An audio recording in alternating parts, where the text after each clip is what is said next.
think I got that. Got that. Well, welcome everybody. This is Brainstorming the Human Connection. We have been proudly sponsored and supported by the South Dakota Humanities Council. So this is a joint project, and I think it's really their project, and I'm just trying to make it happen, But at any rate, we're all working together on this thing, and you are part of it. And that you are part of it is very important because this is an interactive program.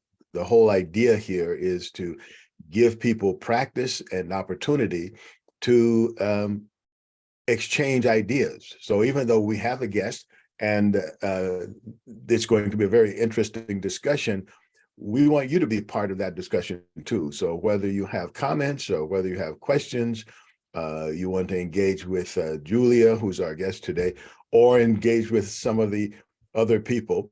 It has so far always been civil, so nobody's left bleeding so far.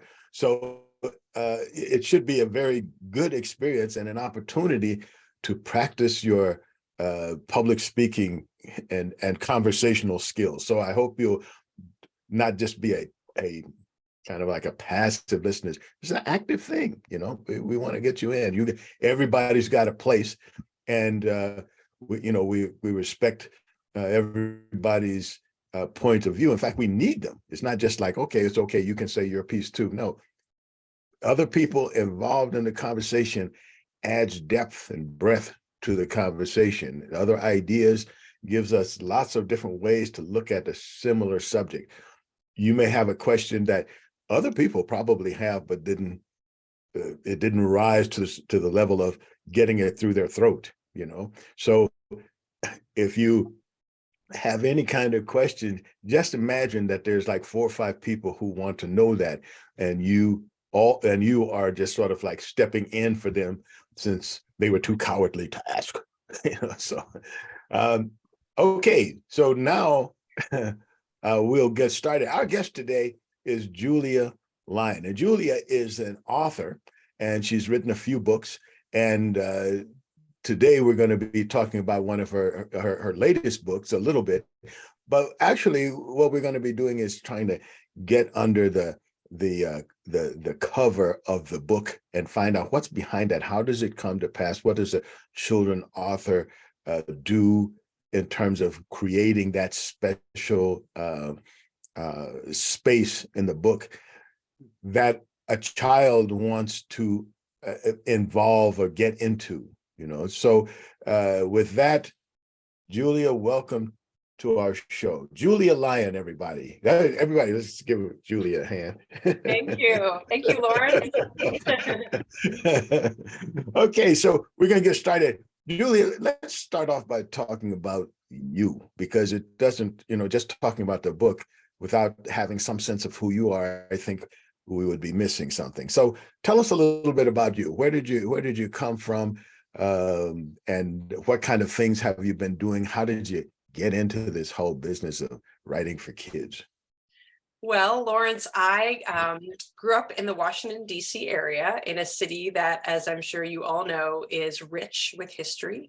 I come from a family of a lot of college history majors, and history was just something that always interested me. I went to college, went to Columbia University, where I also studied history.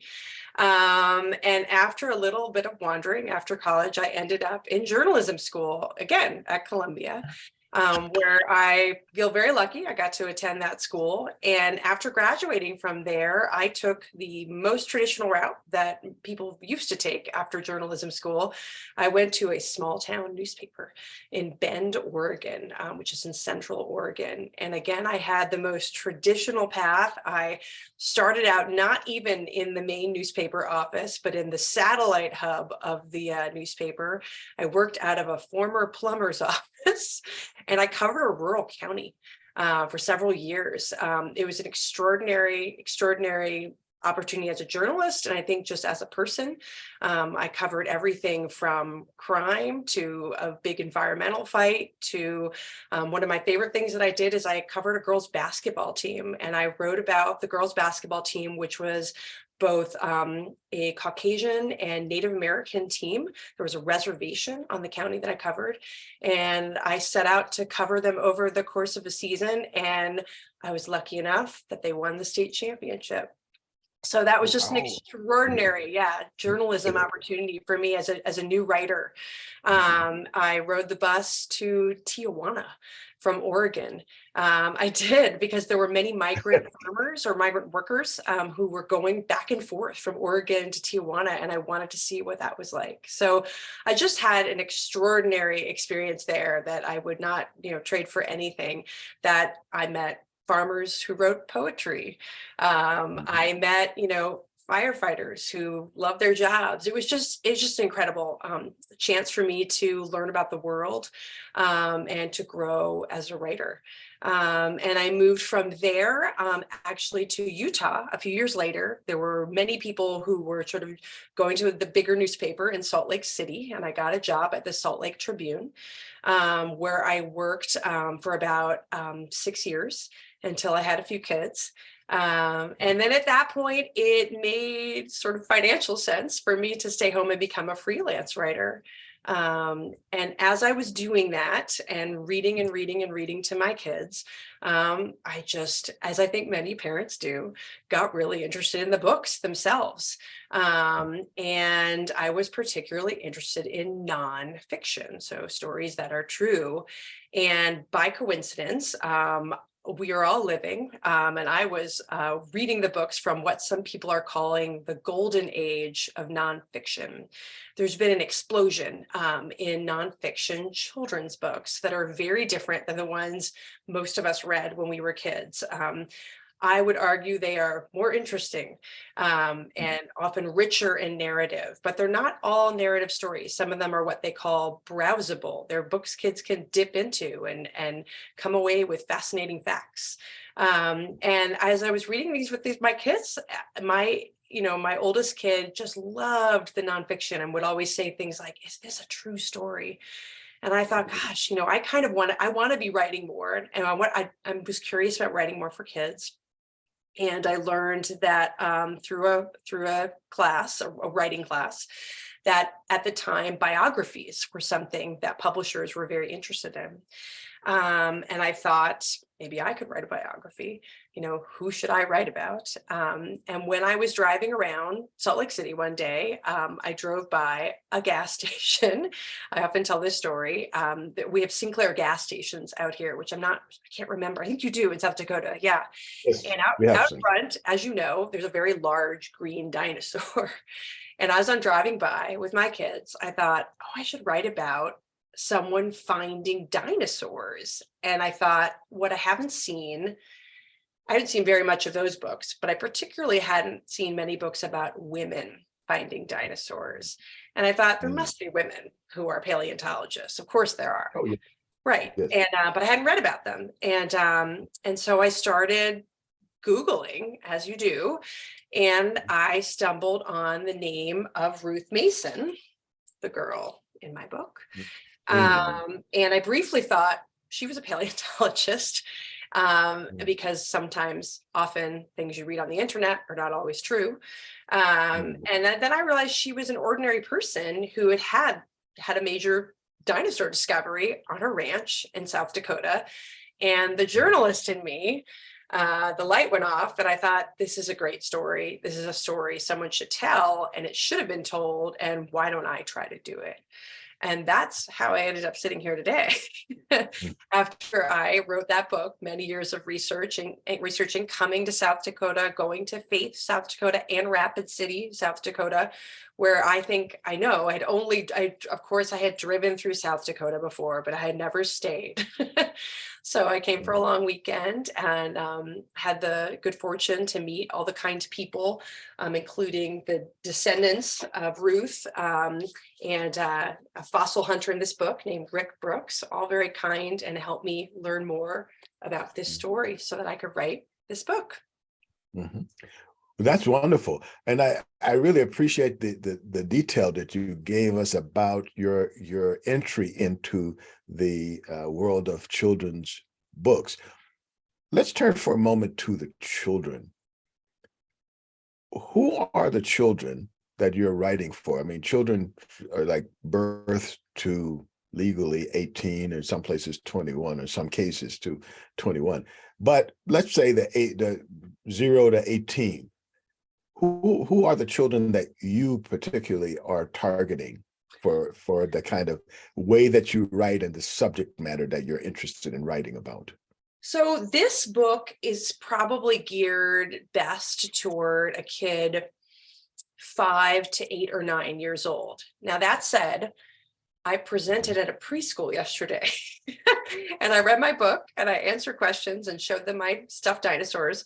And they were 3 and 4 years old. And you know, some of them really, really enjoyed it. Of course, the youngest kids love dinosaurs. So that's what makes this topic sort of special.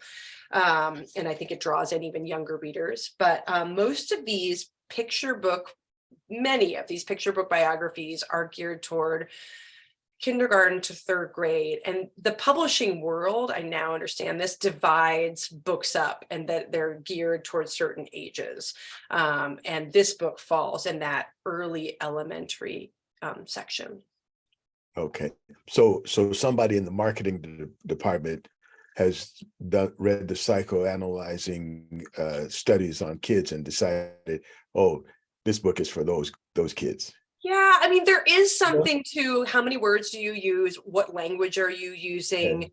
How long is the story? What level, how long can someone pay attention to a story? But all of that said, I have a 12-year-old, a 10-year-old, and a 7-year-old in my house. And my 12-year-old reads almost all the picture books that I bring home too.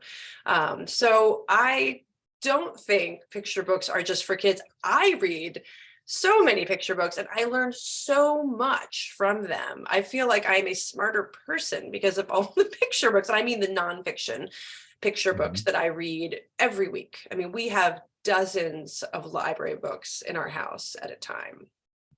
And we're so lucky that we do. Yeah, that's a really good point. A lot of people kind of poo-poo picture books, but I think a lot of people would benefit from the picture book, because if you're somebody on the living on the top of Mount Everest, and you're reading books about mangoes, it's probably not a thing. You know what I mean? It's like, unless you had an extraordinary experience. Or so many people, we have books about people taking airplane flights. But it's amazing. Most people have never been on an airplane. Many people have never been to an airport, let alone, they see them in the sky, but have no idea. So like having pictures or something like that, it just seems like something, you always understand, especially nonfiction, having an actual picture of the thing, that just seems like would be, helpful to adults, let alone children. But but we have a stigma, I think, about needing pictures. It's kind of like, well, you're an adult, you shouldn't need tricycle, like trainer wheels or something. But it's not trainer wheels, and if they are, they help you understand better. So where's the harm in that? Well, often the pictures are so rich. There's a lot of research done by the illustrators in these nonfiction books. I mean, in my book, we had long discussions about what should the fossils look like? What should the dinosaur look like? Should the dinosaur have a crest on its head or not? I actually consulted with several scientists, paleontologists, talking about, would it be appropriate? Is it possible that this kind of dinosaur had a crest? I mean, there's more than you think that goes into these books. And some of these books, including mine, are about topics that nobody has written about before. There's a term in the publishing world called hidden history, which I love that term. And my book is definitely an example of that, Ruth had been mentioned in some adult books, but nobody had written this story. And I'm really proud. That's the journalist in me. You love discovering stories that nobody else has written about. And I'm working on several other of those right now too. So let's turn to the development of the story.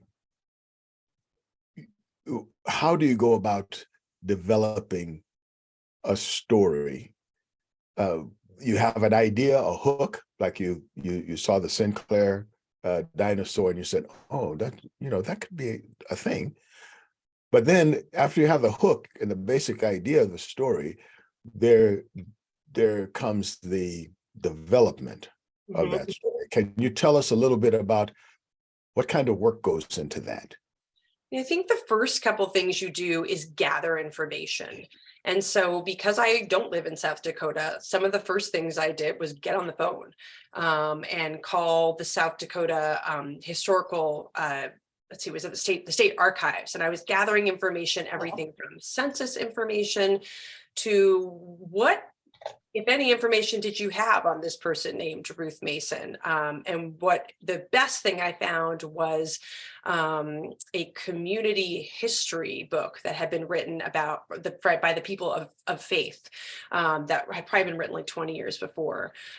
So there were some wonderful anecdotes in there about Ruth and Ruth's family and the discovery of the bones. That was extremely helpful. Newspapers, as we all know, many of them are now digitized, and more are digitized all the time. Although I also communicated with some local newspapers, getting Ruth's obituary that way. I emailed with people in Wales, where some of the from her ranch now are, and so I emailed back and forth with the paleontologist there, trying to find out about how the bones got there.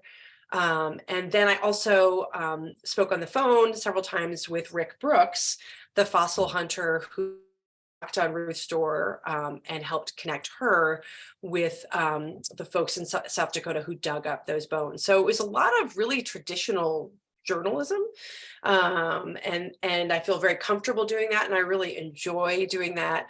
In newspapers, you sometimes talk about gathering string. You're collecting facts, and then you have to start seeing if you can take that and make it into a story with enough suspense and excitement that someone would want to read it and keep turning the pages.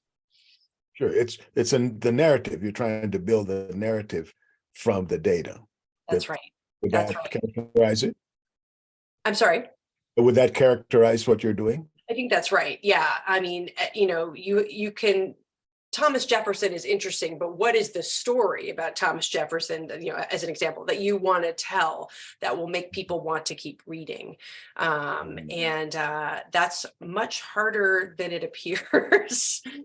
Yeah. And Yeah. also in children's books, there's a pretty rigid structure of 32 pages for most picture books. So Okay. you have a limited amount of space. Often really what you have to choose is what are the most important things and the things that are going to keep your reader engaged. And that's, I often say it's like writing a very good poem. No one calls us really poets, but that's really what a lot of great children's books are, I think, are very readable, exciting poems. Right. I would say the uninitiated would say that, but those of us who know that they are actually poems. Or if they aren't, they're probably not very successful children's book, because children really like poetic style, not only the things that rhyme, they kind of go with that. I mean, they have an attraction to that. But I think, the sort of the free form of poetry tends to well, I mean, if you're thinking of children, if you write in some of those really sort of like flowery ways, you lose them, because, well, you lose adults too, but if you really just get down to the information, I think children gravitate towards something that paints a picture for them with the words, while looking at the pictures and trying to make sense of that. It just seems like when I look at their little eyeballs, they gravitate toward that. They're attracted to that. I think that's absolutely right. Yeah, things, you want to use words that bring the story alive, that had a lot of texture. But then the flip side of that is you want to leave, and I'm learning this the more I write, you want to leave room for the illustrator to illustrate the picture. So you actually don't want to over explain. And sometimes even writers will have notes for the artists, there are suggestions of what they might want to do. Although you always want to leave the room for that illustrator to be very independent in what they're doing too. Right. Well, it seemed to me that both the illustrator / illustrators and the author want to also leave space for the children to paint their own picture in their imagination about what's going on. I think you're right. I think we don't always know what they're imagining about the story. Even my own daughter, after I think one of the first times I read this story to her, she said, well, I'm going to go look for dinosaurs in our backyard tomorrow. She didn't think, we don't live on a ranch, we don't have, we might not have dinosaurs. She was just thinking, I'm going to be like Ruth. I'm going to go do what she did, which is so great. I mean, that's what I want. And in my case, I've had multiple kids tell me they're determined to become paleontologists now. So I'm doing my job. Yeah. So they can look at those bones and after Colonel Sanders in a whole different way, after you. Well, or they might be more interested. The fossils. Those used to be dinosaurs, Well, whenever I talk to little kids, these preschoolers I met with yesterday, inevitably one of them's like, yep, I found dinosaur bones too. In my own. Exactly. On my plate. They're convinced they did. Maybe they did. Oh, yeah. And they may have, It's possible. I'm going to open it up to our esteemed panel here. If you guys have any questions or comments, what kind of children's books did you read? We have some other things we're going to cover, but I want to make space for those of you intrepid who would want to join us. What kind of stories do you have about children's books? Do you have questions about children's books?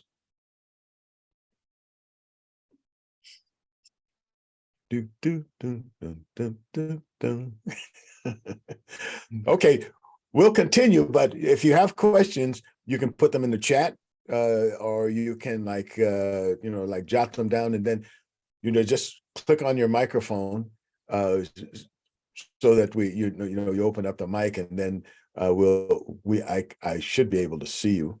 I'll try to notice that your mic is on, and then we'll go from there. One of the things that I think I like to see in books that I read, and I like to see the same thing in children's books, is the motivation to do something with the information. I'm a kind of read for information type of reader, and I want to be able to do something, since there's so many books, whether the book is fiction or nonfiction. If the book stimulates me to think, then it seems that I should do something with what I thought about. So I want to turn that into like the using the books to prompt children to explore the world they live in. Can you talk a little bit about the potential for that? I do two things when I'm talking with kids.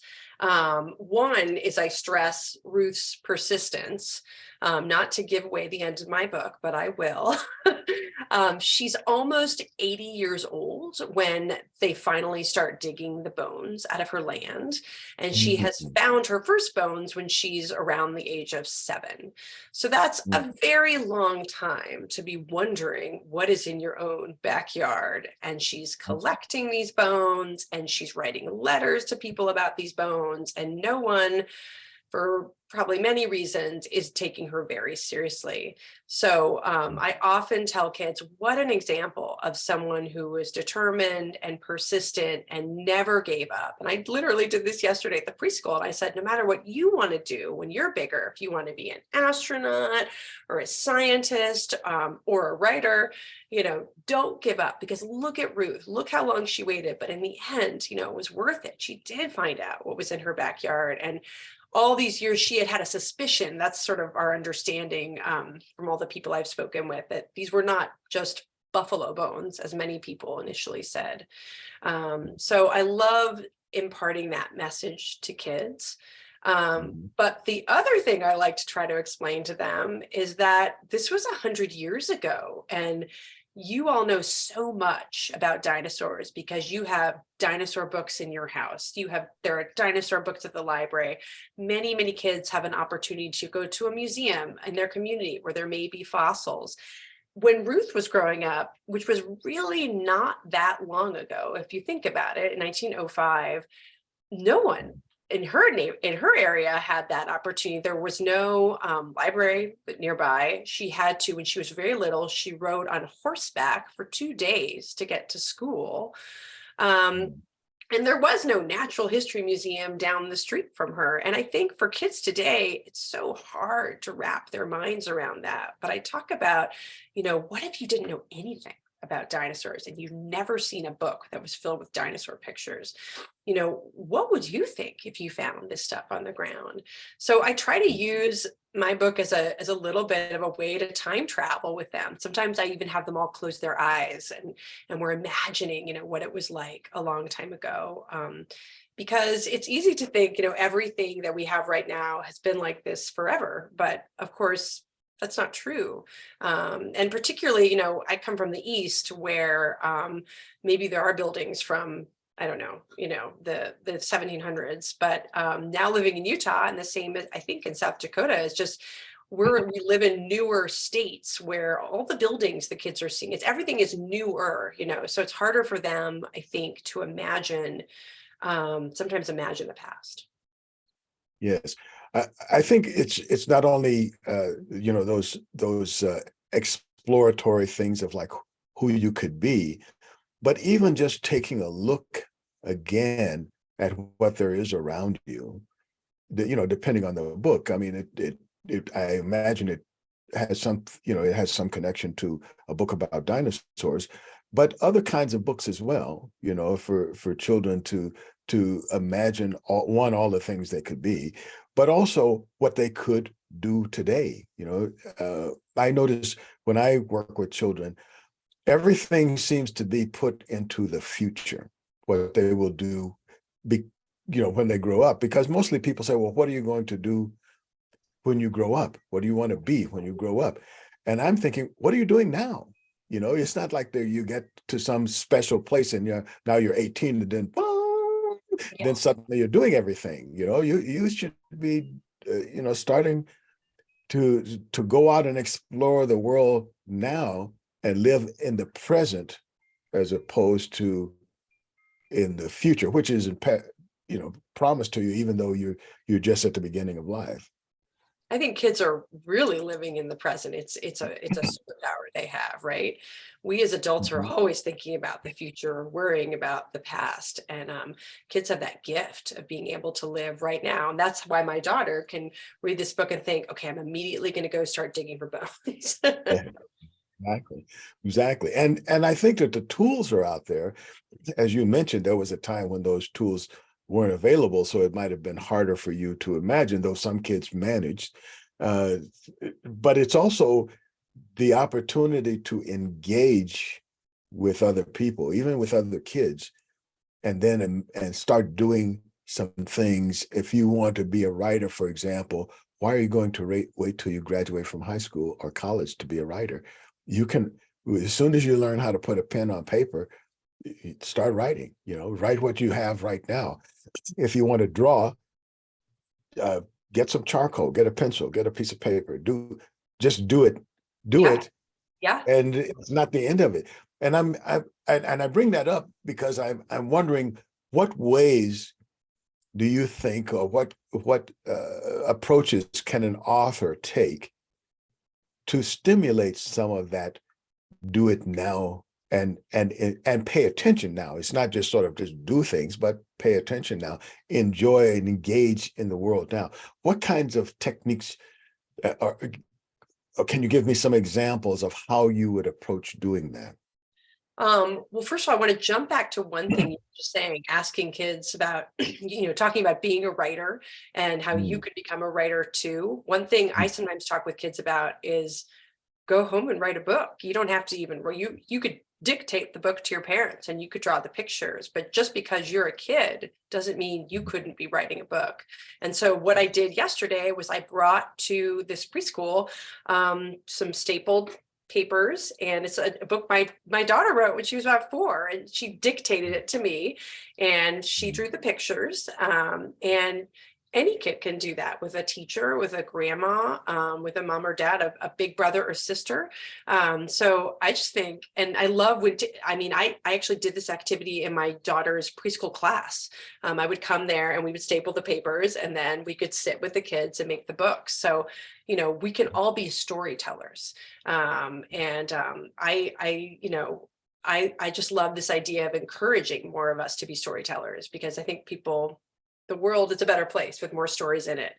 But then your second question was, how can we tell me again, better attention to the world around us? Repeat your question for me, if you don't mind. So I want to know about what kind of techniques a writer could use to stimulate a child to engage in their world. In other, just like you're saying, oh, this kid went out and said, oh, I'm going to go look for some dinosaur, in my backyard. I can do that too. I want to do that now. I'm thinking just in general, what are the techniques, because it's not only people who are writing books, but I think those of us who engage with children could benefit from knowing, okay, how do you present that? What's the structure or the approach that one takes to tell a child a story that prompts them to go out and explore the world, to engage with the world, to try something? What could we do to better do that? I think we should be asking our kids questions. So why are things the way they are? Have they always been this way? Should they be different? That's more about how the world works, I think. And I think just ask them to be observers, whether it's like, again, going in their backyard, and there's a wonderful parenting activity I've read about where you can just ask your kids to go sit in the backyard for a minute and listen to what they hear around them and look at what they see around them and either write it down or come tell you about it. I think it's easy to stop observing the world around us. And the better observer you are, the more ideas you might have, whether it's writing books or, things to talk about. And it's just easy to stop doing that in our fast-paced, busy lives. Right. Well, I think that's true, and I'm looking again for like some of the ways to do that. And your answer about using questions rings very loud. And I think it's worth commenting that a lot of times people think of questions as something that there is an answer to, and sometimes a correct and an incorrect answer to. And I like to approach questions like, just think about it.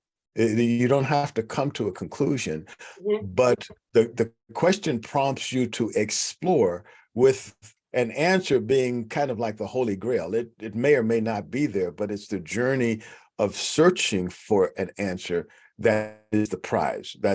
It's not finding the answer is not the prize. It's the journey or the process of looking for the answer is the whole point. I love that. And I mentioned that to say, how does that fit into a structure of how would you structure something, whether it's a question or, narratives often are questions because they pose problems as you follow the narrative. Yeah, I think every children's book, if you broke it down, particularly picture books, there's typically a challenge or question that the main character is, facing or trying to answer, and then attempting to resolve, 3/4 or halfway through the book. And I think a lot of children's books are sort of like mountains, right? They go like this. You're introduced to something, they have a problem, they have a question, and then they're trying to solve it, and hopefully they solve it, and then they get to the very end. So I think most children's books actually follow that structure. You just gave me an idea for a children's book. Probably nobody will print it, but anyway, I'm thinking, we have issues about safety, and having a book where, a child is, let's say, using a table saw, and you can say, what will cause Johnny to have 9 fingers instead of 10? Yikes. What could Johnny do different so that he'll have 10 fingers after this job? That's a dark story. Yeah, but I can tell you it's not as dark as losing a finger. Yeah. So we're going to turn back to our audience now. What kind of questions would you have about a children's book?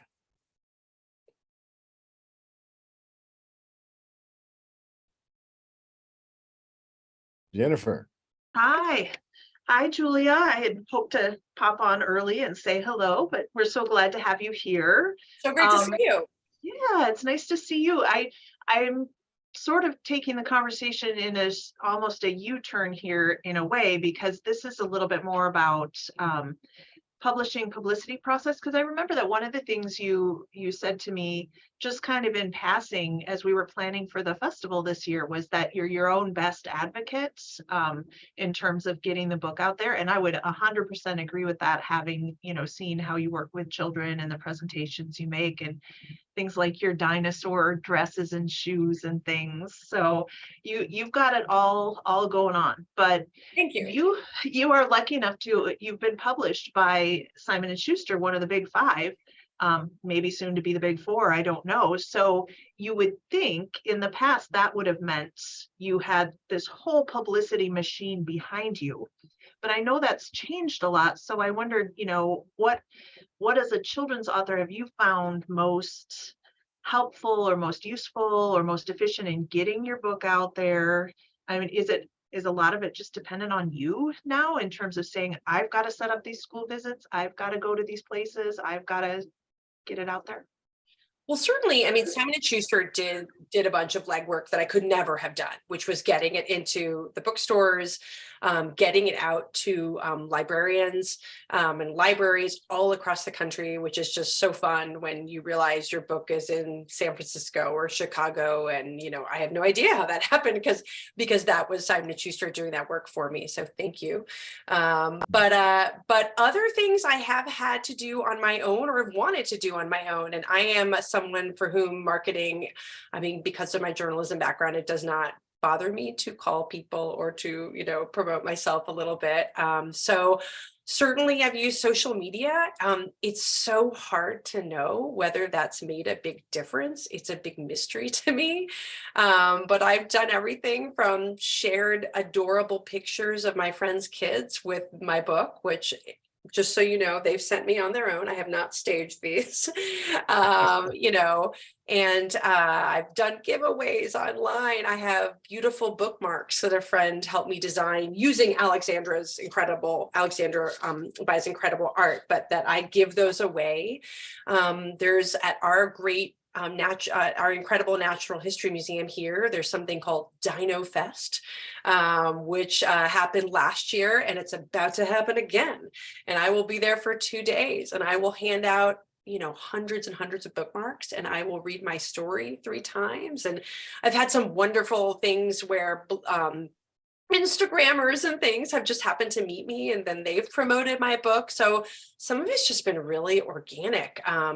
I wish I had been around 20 years ago and everyone says it was very different, but I don't really know what the difference is. So I'm just doing what I'm doing. I'm also trying to collect reviews online. I will say, this is going to be my pitch. If anyone has enjoyed my book and would like to leave a review on Amazon or Goodreads, I would be forever grateful, because Amazon particularly has an algorithm that every author is trying to increase their number of reviews, because we've been told the higher number of reviews you have, the more Amazon then recommends your book to other people. Now, that said, I really also want you to go to your local bookstore.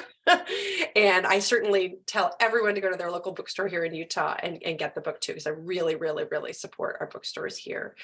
So yeah, it's kind of a mystery. I don't know if what I'm doing is great, but I'm also really grateful to you, Jennifer, for inviting me and featuring my book at the National Book Festival last year, which was just an incredible personal and professional opportunity. I was telling Lawrence, I was actually born in Washington, but I don't think the National Book Festival started until I was like in college. So I never attended. And it was such a cool event. It's a totally free event. If you're ever in Washington when it's happening, you should all go. People are giving away books and, things related to books. And there are all these free events with really well-known authors. So it was just an extraordinary opportunity to be there, to be as an observer and a participant at that event. So thank you.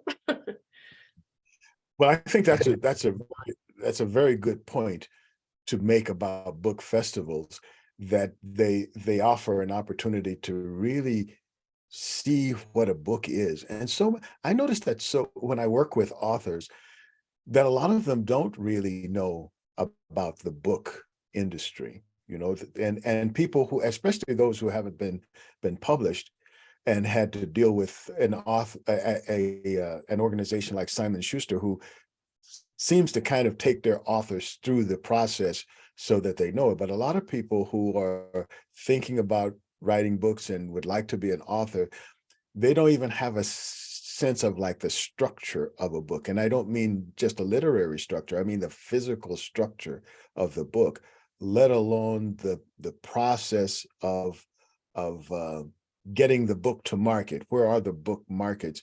What makes it a book market? And as you probably learned, it sounds like you've learned already, even though you have a large company, if you're not out there pushing your book, that book goes nowhere. You are the book, I think that's true. I mean, I don't have enough perspective from what was happening before. But I think it's in my best interest to be, the advocate for my book. And, I built a website, I'm trying to do a newsletter. It's a fascinating process. And I think some of it is luck, and I don't know. But also hopefully you've got a good story that you're promoting too. That's right. Yeah. I mean, if you don't have a good story, you don't have a good story. But if Right. you have a good story and nobody knows knows about it, it's like winking at a pretty girl in the dark, nothing really, there's no transaction, there's nothing going to happen, you know. So somebody has to get out there. And I think especially for children's books, one of the avenues that we miss are the children themselves. They have networks. Even if they're not on Facebook, children have networks. They have cousins that they talk to. They have friends, and their friends have friends. They have 6 degrees of separation as well, I think it's And probably so, true. Yeah. I've experienced it. Kids, they talk to each other, even if they don't talk to us. They talk to each other. If you're in a school, and you can sit there, and the kids are looking at you like like they're all on Quaaludes or something, but then once the bell rings and they walk outside of the class, they're talking up a storm to their kids to their peers about all kinds of things. Yeah. So part of that could be, what did that strange lady say? And what was she talking about? And then it's amazing that's where the process happens for kids. It's that exchange between, talking about the book. It really comes alive, talking about their experiences. My goal is to try when I interact with them, is to try to get them to have something to bring to that conversation, to give them something new to bring to that conversation, because I think that's where they can come alive and create relationships. I launched my book actually at my kids' elementary school. And even though I'm a parent there, now a lot of kids just know me as the lady who wrote that book, who came in and talked to them about it, which is funny because I knew these kids before, but now my status has changed, which is kind of fun. Some of them, and some of them they kind of get very excited when they see me. So I have. Well, we have a couple of questions in the chat, and I will remind other folks too, if you have something and you're too shy to get on the Zoom, you can put things in the chat. One person wants to know, is there a good resource on how, and now it moves around. I'm dyslexic. When it moves around, I lose the whole thing. Oh, this was how a book was laid out. I saw that. Yeah, how the book was laid out. Yeah. So I'm sure there's 50 different resources on that. I mean, what quickly comes to mind is there's a website called, I think it's Kidlit 411. And it's a lot of basic resources for writers. And I'm pretty sure on that page, in fact, I can look this up really quickly, that there's something, let me just look this up. Yeah, that's what the website is. They would have like how to, the basic structure of a children's book, which I think is really important. The way I write is I break it out by pages. And for me, just maybe the way my mind works, I find that really helpful because with kids' books, as I'm sure you know, you really want to think about why and whether someone's going to turn the page. And people often say, a page is like a door, into, or a window into the rest of the story. So you want to have someone wanting to go through that window or open that door. So structure is really important. Yes, and I think, for me, there's two types of structure, especially for children's books. There's the literary structure of like how you tell the story. And there's also the physical structure, because often children are holding the book. Sometimes they'll grab it out of your hand. They want to be in control of that experience. And so, and that structure has to do with how does a book look? Mm-hmm. How does it feel? How big is it? Mm-hmm. How does one page transition to another? And it would seem like, at least the way I would approach it, is like go to the bookstore and look at some books. Just go to the children's section and spend a couple of hours just looking through the books, and do that 2 or 3 times, or maybe a week apart, so that you have a time to absorb it. And I think you'll be surprised at how much you'll learn. I mean, people say if you're interested in writing children's books, you just need to be reading, number one. And I mean, I would say read hundreds. And I mean, that's the gift of being a parent, is that I have done that. Before I was even writing books, and now I bring home so many more. I mean, because you really just want to know what's in the market, what's selling. And I think that really does evolve over time. Mm-hmm. Angela, it says that she's been working in children's books for over 30 years, and authors were, even then, they were doing their own promotion. My experience as an author is that's the way it's always been. Maybe, yeah. Basically, maybe so.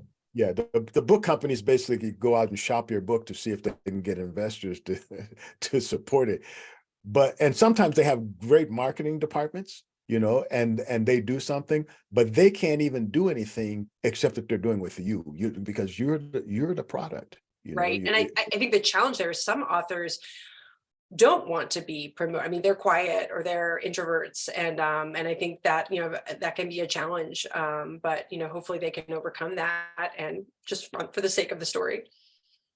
Yeah. They have beta blockers now, so you can cope. That can help. See your doctor. Okay, so before we get too far, I'd like to talk a little bit more about that National Book Festival. When is that? Jennifer is much more the expert on this than I am, but is it always over Labor Day? Not always, but usually.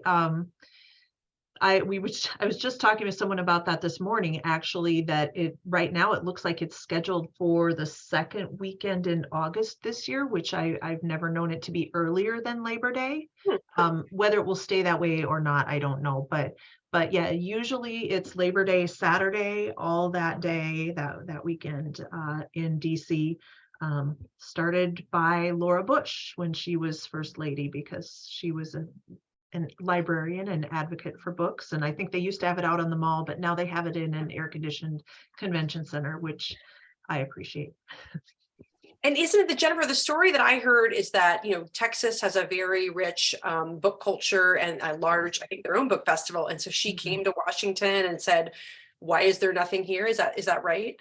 I have heard that also. Yeah, okay. That she said, why couldn't the nation do something like what Texas does? So. And I did think Texas, it was free. It was so incredible. Yeah. Yeah, Texas does have quite a book festival. Florida does too, or at least Yeah. when I was going to book festivals, that was a big one. And I think other states, I'm glad we have Jennifer here, so we have one too. But those are very important ones.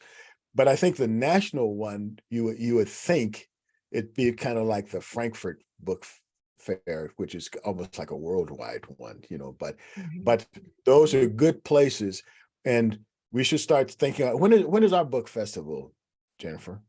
Our book festival for 2023 will be September 22nd through the 24th in Deadwood. And we'll also have some additional young readers events starting on that Thursday, September 21st in Rapid City. So. Okay, good. So I'm still on the how I don't want to say offensive, but I'm still trying to pick out new ideas to engage young people in reading books, enjoying the books, and then using what they read. So I'm asking, I want to go over this again in more detail with you, Julia, but also we have some other people in here on this call, this Zoom call, and it seems like some of them are involved in writing and even children's books. So I want to reach out to those people. What can you contribute to this experience? One person has given probably one of the most important ideas, and that is they need to see adults reading. It's one thing if you tell a kid to go read, but they never see any adults reading, especially you, the person who's saying it, it feels more like a punishment than it is an invitation. So, and if you're always reading and you seem to be enjoying it, it's amazing how much that says more than you saying, hey, reading is fun, Well, if it's so much fun, how come you're not doing it? That's the question that they're gonna, in their little minds, So what are some other ways that we can enhance children's interest in books? I mean, I think we should read with our kids. I am so passionate about that. And right before the Zoom started, we were chatting, and I was saying, as a parent, often a very tired parent, one of my favorite things to do with my kids is to read with them. And I'm doing that both to get them ready for bed. And now sometimes I'm actually researching other books because I'm just reading with my kids and learning about books I wanted to read anyhow. But I just think, and there are all these studies that show too, the more kids read or parents read, to them, it's so beneficial to their vocabulary. And then our other personal rule at our house, which I'm sure many of you have too, or I hope you do, is that I let my kids read anything. So my oldest kid is definitely reading above his age level, and sometimes I get nervous. And he was reading The Hunger Games, which, has some scary stuff in it. But, we talked about it a little bit. I went and even sought out, there's that book Maus, M-A-U-S, that has been somewhat controversial over the last 6 months. I'm sure many of you know there's a banned book conversation, or what books should be banned, or people are trying to ban books in certain areas. And a book I kept hearing about was Maus, which is a graphic novel. And I never read this. And I very deliberately went out and got that book at the library, and then had my older kids read it, and we talked about it. And I was really glad I read it. I thought it was an incredibly enlightening book. And I think it's being banned. That's a great question. Jennifer might have a little more information than me. I think some of the reasons it's been banned, some people felt there was some like nudity in it. I think that was one of the reasons. There's a naked mouse in the book. They're all mice. Oh my gosh. I'll leave it at that. Oh no. But it's a very realistic and detailed description of some of the things about the Holocaust too. I learned, and it's kind of a quasi memoir of the author's father, if I'm understanding that right. So I thought it was a fascinating book. I'm really glad I read it. And I'm glad my kids, got to experience it, and we got to talk about it too. Angela, did you have a comment you were going to make? You have to turn off your See, mic. I have Turn it on. Mouse on my shelf. I was looking to see if I have Mouse, because it's a great book. I logged on to say exactly what you were saying as you said it, that reading with our children is really important. Like sitting down and reading. And I design children's books. I like the physical book, and I know that people like to have kids on, on tablets and things like that. But I don't, to sit with a child and physically be near them and reading a book, it creates an intimate experience with them, and they connect closeness. They want attention, they want intimacy with the adults, their caregivers. And I think that is what, helps children to want to read. It's like just the idea to be alone with that adult and have that focus, and more so than a television program or a movie. I mean, we had movie night in our house, but there's a real intimacy about a book, and the pacing of turning the pages, physically turning the pages, I think really is a positive experience for children. And Yes. yeah, my son used to get in trouble in class for reading. He had some attention issues, and so when they would have quiet time and they'd do their reading, when it was time to switch, he couldn't make the switch, and so he'd always have his book like under his desk. And yeah, so my kids do that at dinner. They're like, we're eating dinner, and then I realize there's a book in their laps. I'm like, right, no. yeah. And we read out loud. My husband and I, that was how we dated, actually, reading books to each other. But then when our kids were born, like Harry Potter went along with my children growing up. They're 26 and 29 now. And so we read all the Harry Potter books as they came out, and then we would get the Jim Dale recordings and we would listen, and then we go to the movies. So it was like a whole exciting event. That's so cool. Yeah. And it makes your children better readers. I agree with you, like let them read what they want to read, but there's just a lot of not great things that I think, unfortunately, I think with self-publishing, there's just a lot of books that are not well edited and are well written. And so I think editors are like the kings and queens of the world. Oh yeah. They do a lot for books, and it affects your children's writing. What they read affects how they write. And I think it's important that they get good literature too. I mean, one thing, I graphic novels had, before I was a parent, I might have been more dismissive of them. And now I fully embrace them. And there's also just an explosion again of incredible graphic novels out there. And I would encourage everyone to keep their minds open about graphic novels too. They are books, they are stories that, and your kids will want to read them. Sure. And then read Eileen more after, Yeah. like learn more, then research more. Yeah. Sure. Eileen, you had your hand raised. You wanted to say something? Yes, just a comment. I have taken to, on occasion, when I'm reading in the same room as my grandchildren, when I find in my book that I'm reading a particularly interesting or well-written sentence, I will say, oh, hey, listen to this. And I will just read a sentence now and again, and communicate in that way, so as to not necessarily overpower them, but to give them an opportunity to think about what I admire in writing. And it's just a good experience for me to share that with them. Thank you. Yeah, it sounds like the live version of a pull quote,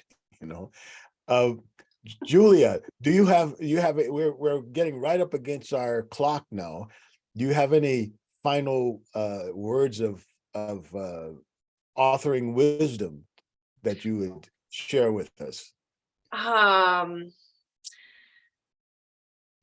If you want to write a book, keep writing down your ideas, because they will float away if you don't. I have a running list of all the many books that I want to be writing, and I'm working on several right now. And I wish I had all the time in the world to work on them, but I don't. But hopefully, you know, many of them will make it to bookstores one day soon. And that nonfiction matters. I think too often, I think that should be my final thought, is that, you know, as parents, we all grew up with exclusively, most of us, even me, exclusively with fiction, but there are just amazing stories in the nonfiction section of your library.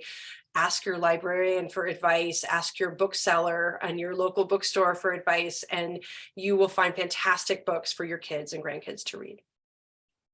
Thank you so much for joining us. Thank all of you for joining us, and I hope you'll come back next week, same time, same station, same link that you got. You just click on that and you'll come back to us and come back and talk with us. Thank you and goodbye. Thanks, Lawrence.